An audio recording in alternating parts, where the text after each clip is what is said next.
Hi friends, welcome to A1Technics। A1Technics में आप लोगों को स्वागत है।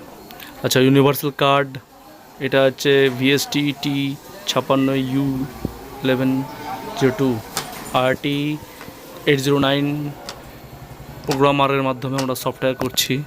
ইউনিভার্সাল কার্ডটা এটা রেজুলেশন বেসড সফটওয়্যার ফার্মওয়্যার আমরা ইনস্টল করছি ইপ্রমের মাধ্যমে। এটা VGA ISP এর মাধ্যমে সফটওয়্যার চলছে। তারপরে দেখতে থাকুন, ছবি আসছে কিনা দেখছি আমরা। এর মাদারবোর্ডটা খারাপ ছিল, যার জন্য ইউনিভার্সাল কার্ডটা আমরা ইনস্টল করার চেষ্টা করছিলাম, তবুও সাপোর্ট করছিলাম না রেজুলেশনের জন্য। যাই হোক, আমরা সফটওয়্যার করে ছবি চলে এসেছে, দেখতে থাকুন। Thanks for watching. আমাদের এখানে LED টিভি সমস্ত রকম ইলেকট্রনিক্স দ্রব্য যত্ন সহকারে রিপেয়ার হয়।